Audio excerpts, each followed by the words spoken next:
اتفاقی که سالها منتظرش بودیم دیشب رخ داد و ایران برای اولین بار در زمان غیر از جنگ تونست معادلات دشمن به هم بزنه. اتفاق بسیار مهمیه که در درگیری‌های دیشب بین ایران و آمریکا رخ داد. تا انتها با ما همراه باشید ببینیم چه اتفاقی افتاده و آیا این اتفاق باعث میشه که رفتار آمریکا از سوی جنگ به سمت یک آتشبس تحمیلی حرکت کنه و حتی رفتار کشورهای عربی عوض بشه.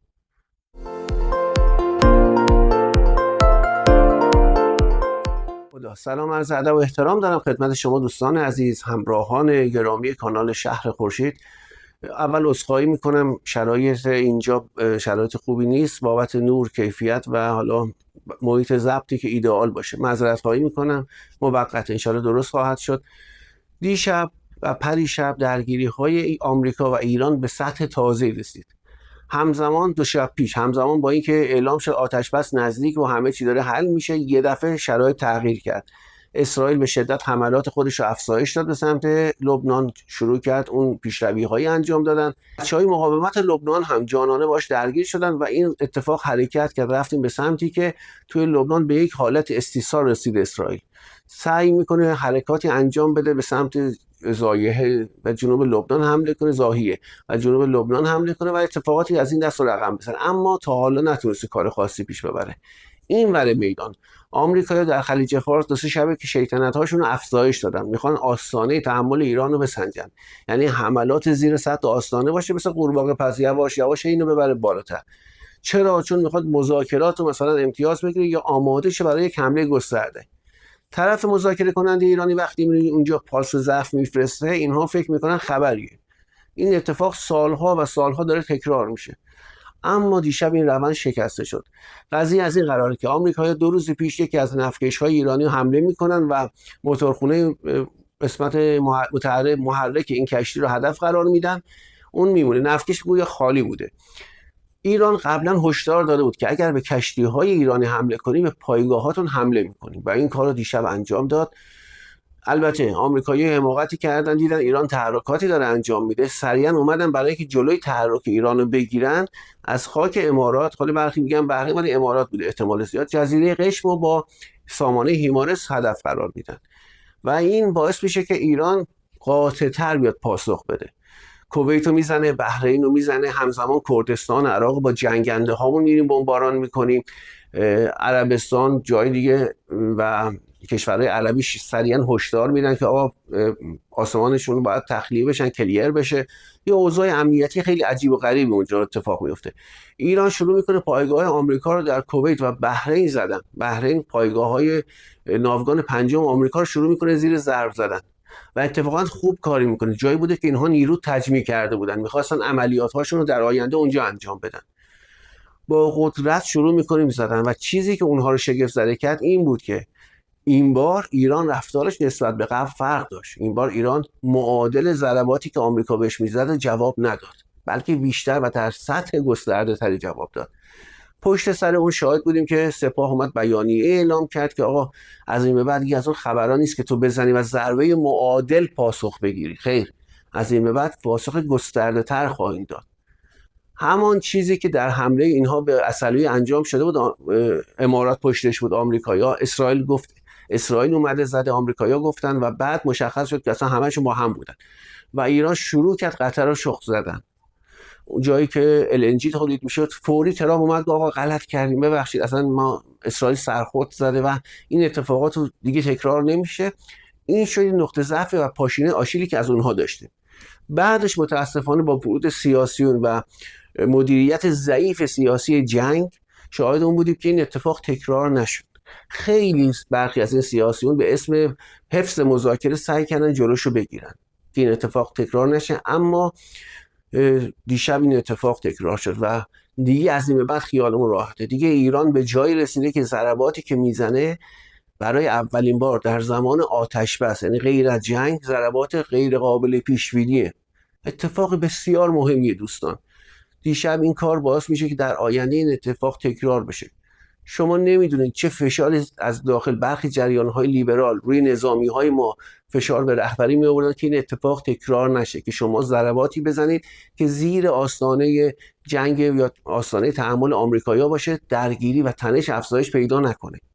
بهانه‌شون هم مثل همیشه آقا ما می‌خوایم بریم مذاکره کنیم، شما می‌خواید مذاکره رو به هم بزنید.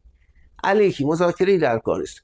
من نمیدونم چه اتفاقی باید بیفته این آقایون بفهمن که ما تو یک جنگ موجودیتی هستیم. دیشب در کانال گذاشتم مقامات آمریکایی رسما میگن اگر ایران هسته‌ای بشه دیگه ما نمیتونیم بهش دست بزنیم. شاید بتونیم مثلا در آینده فشاری بریم، اما اون میاد تنگی هرمز رو میگیره دیگه، حتی تنگی هم نمیتونیم ازش پس بگیریم. یعنی عملا همه چیزو داره میچسبون به هسته‌ای که آقا این هسته‌ای نباید باشه. برای همین توی مذاکرات به شدت فشار میارن که اون هسته‌ای از ایران بکشن بیرون. حالا نمیدونم کدوم پدر آمرزیده‌ای رفته بهشون گفته که اون اورانیوم زیر زمین زیر بمبارانتون دفن شده، ما نمیتونیم درش بیاریم و اینا گیر افتادن. یعنی اگه متوجه میشدن اورانیوم جایی هست که قابلیت دسترسی داره، اصلا فشارها تغییر میکرد. همزمان باید بشینیم فکر کنیم چرا آمریکایی‌ها این حملات رو تکرار میکردن. یکی بحث این بود که میخواستن امتیاز بگیرن وسط مذاکره. یعنی چی؟ یعنی بگن آقا ما میایم کیشو میزنیم، قشمو میزنیم، اینا دفکشتو میزنیم، اگر میخوای از این به بعد نزنیم شما باید بیا اینجا به ما امتیاز بدید، مثلا اورانیومو بده بره. میخوای محاصره وعده تنگی هرمز کامل باز کن، اورانیومو بده بره. ببین کارت سازی میکردن برای خودشون تو مذاکرات، یعنی میومد برای خودش دستاورد تولید کنه. به جاش اینور ما پزشکیان رو داشتیم میرم آقا ما مذاکره نکنیم چه کنیم، بدبختیم بیچاریم، یا عراقچی یا حتی آقای قالیباف. صحبت هایی که در زمان مذاکره داره انجام میده خیلی مهمه دوستان. ما که دشمن اینا نیستیم که بابا داریم میگیم آقا کارنامه شما تو این بخش مذاکرات تکراریه، نمیگیم شما بدی، آقا شما بهترین آدم دنیا، کارنامه تکراری مذاکرات برجامه. شما وقتی مذاکره میکنی باید بیای با قدرت صحبت کنی، نه بیای بگی آقای ترامپ فلان بهمان، بعد حالا اومدی تو کشور دوتا دریوری هم بهش اینا بگی، چه فایده داره؟ تو اوج مذاکرات شما باید اون حرفا رو بزنی. همین که ترامپ داره میزنه، وزیر خارجه‌اش داره میزنه و این مهمه. خب اینو ما ندیده بودیم اون زمان. این خبر استعفای های پزشکیان هم بگم، یه سری دوستان میگن آقا خبر فیک بوده. آقا از زمان آغاز جنگ تا کنون پزشکیان 2 بار تهدید به استعفا کرده. حالا زمانش خیلی مهمه که دیروز باشه یا مثلا 15 روز پیش باشه یا فروردین ماه باشه. یک زمان رهبری دستور داده بود که اسرائیل چون تو آتش بس نبوده بیان اسرائیل رو بزنن. این آقا اومد تهدید کرد که آقا این کارو کنید من نمیتونم کشور اداره کنم، میرم کنار. یه بار دیگه هم همین اتفاق افتاد دیگه، 2 بار تهدید داشته. حالا این سومیش آیا درست بوده یا نه من نمیتونم، خب که تو اون زمانی که اینو اعلام کردن، ولی این 2 بار بوده، چیز طبیعیه. این آقا دست پرورده ظریفی که 7 بار تهدید به استعفا کرده بود. چیزی عوض شده؟ نه، همین از زمان خاتمی بوده، هاشمی رفسنجانی بوده، همشون استعفایی بودن اینها. بگذاریم. حالا اینها سعی میکردن، سیاسیون ما، مدیریت سیاسی جنگ سعی میکرد که به سمت افزایش تنش از یک حدی بالاتر نریم. حتی اونها مثلا چند روز پیش شبش اومدن توی خلیج فارس، ما چند تا شهید دادیم، به قایق‌های ما حمله کردن به بهانه که اینها دارن مین میریزن که اگه بریزیم هم حقمونه، دلمون میخواد، آب خودمونه، به شما چه ربطی داره، و شهید دادیم. آقایون به اسم مذاکره خراب نشه 24 ساعت بعد اومدن مطرحش کردن و با کمال وقاحت رسانه‌هاشون می اومدن میگفتن آقا این حرفا چیه؟ امشب که خبری نبوده، یعنی خبر 24 ساعت پیش میگفت خبری نبوده، امشب ربطش میداد که مثلا دروغ هم نگفته باشه. خب اینا بده برای ما. این افتضاحی بود که یقه ما رو گرفت بود، ول نمی‌کرد. این پدر ما رو در آورده بود. حالا به لطف خدا و مدیریت رهبر انقلاب عوض شد. از دیشب ضرباتی که ایران زد ضرباتی بود که نشون داد آقا دیگه فقط صحبت نمیکنه، تهدید نیست اون چیزی که فرمانده های ایرانی دارن میگن، بلکه دیگه سیاسیون ایران هم نمیتونن جلوشو بگیرن. لیبرال هاتون رو ببرین بزنین در کوزه آبشو بخورید. اینا زورشون فقط به مردم بیچاره ایران رسیده، یه ذره گرونی زیاد کنن، فشار به مردم بیارن که 90 خورده شب مردم کف خیابون هم بهشون فشار بیاد، بریزن نمیدونم پلاکارد جمع کنن، بهشون توهین کنن، برخورد داشته باشن که آقا چرا تو اومدی حرفهای رهبری تو داری بیان میکنه، حرف رهبری شهیده تو.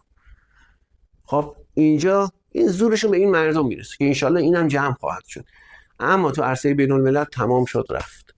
به لطف خدا ما میبینیم که در آینده رفتار اینها تغییر میکنه، حتی رفتار عرب‌ها. چرا؟ چون یکی از اون کارهایی که آمریکا میکرد گرفتن کارت برنده تو مذاکرات بود. کار دیگهش تو این حملات، یعنی خواستش از این حملات این بود که بیان به عرب ها بگن آقا ما ول نمی‌کنیم ایران، شما نرید با ایران ببندید، ایران ضعیفه، ما هر چی بخوایم بهش میزنیم. حالا یه پاسخ محدودی هم میدید که مثلا خالی از غریزه نباشه این وسط. اما دوباره پایگاه‌های عرب‌ها، کشورهای عربی در زمان آتش بس رفت زیر موشک، زیر بمباران. پایگاه‌های آمریکا تو این کشورها دقیقاً شرایط شبیه جنگ. و این یک هشدار جدی به اینها که آقا اگه پات از گلیم دراز سر کنی تنبیه میشی. باید ایران بره به سمت زدن زیرساخت‌ها و تهدیدهای زیرساختی. یعنی اگر 10 تا پایگاه رو میزنی یه دونه هم زیرساختش بزن که حساب کار دستش بیاد. و از اون مهمتر باید یک خط قرمزی هست، این باید پاره شه و ازش عبور کنیم. اونم پاسخ دادن به اسرائیل بابت حمله به حزب الله. نترسید که میگن جنگ دوباره شروع بشه. آقا این جنگ قرار تکرار بشه. با رفتاری که سیاسیون ما داشتن حداقل 2 بار دیگه ما باید بجنگیم تا حالا، مگر که این شرایط نظامی ها اینو عوضش کنه بشه یه بار. یعنی شما یه جنگ موجودیتی اصلی رو داری، حالا هر چقدر دست و پا بزنی اینو زیر آستانه فشار و تحمل نگهداری، این جنگ تبدیل میشه به 2 تا، به 3 تا، به 4 تا. اینقدر 2 سال ترامپ سر کار، اینقدر این تکرار میکنه که شما از حالت حاکمیت به سمت یک حاکمیت فروپاشیده حرکت کنه. دیشب شما نمیدونید من جایی هستم، مردم ساعت 2 شب داشتن بوق میزنن شادی میکردن. مردم ایران خسته شدن از اینکه این ببینن این همه پالس های ضعف ارسال میشه. رئیس جمهور مفلوکی داریم که اصلا رفتارش طبیعی نیست، مثل آدم نیست. اون از اون زلنسکی اوکراین شما دیگه بدترید. اون یهودی زاده که اصلا کشورش فروخته بود و هر کس بود فرار میکرد، دوست هست کمی چی هست، باز جلوی روسیه گردن کلفتی میکنه، نقاط ضعفش رو نمیگه، نمیاد بگه من بدبخت بیچارم. چند سال الان دارن جنگ میکنن.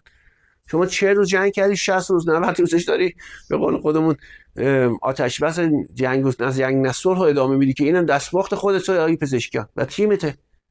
شما بودید که قالیباف پیشنهاد دادید برای مذاکره، هر کسی دیگه رفته مردم جمعش میکردن. اومدی زرنگی کنی گفتی همه شروط پذیرفته شده اینو بدیمش بره جلو. خودش هم نه، پزشکیان اصلا تو این سطوح نیست، تو این سطح ها نیست، دور و بری هاش که بهش مشاوره میدن. خب الان هم همینه، اینها نگاه میکنن ببینن اگر پارس ضعف میاد ادامه میدن. مردم توی خیابون اینو به خوبی درک کردن، تو پلاکارد می‌نویسن، جاهای دیگه می‌نویسن. متاسفانه برخی از فرمانداری ها و استانداری ها با اینا برخورد کردن، بخشداری ها ببخشید، تو شهرستان مختلف تست میکنن ببینن آقا اگه بیایم برخورد کنیم پلاکارد بگیریم اتفاقی میفته یا نه، اگه نیفتاد کل کشور رو بگیریم جمع کنیم. با کمال وقاحت طرف میگه این صحبت ها مربوط به صحبت های رهبری مال قبله، الان دیگه نیست. چی عوض شده؟ آمریکا عوض شده؟ چرا شما عشق مذاکره دارید؟ چرا عشق تسلیم و اصلا این بدبختی مال الان نیست، از زمان قاجاریه و فقط مربوط به ایران هم نیست. 200 سال این آسیایی ها نقش بچه مثبت بازی میکنن. چقدر روی این کلمه ما صحبت میکردیم.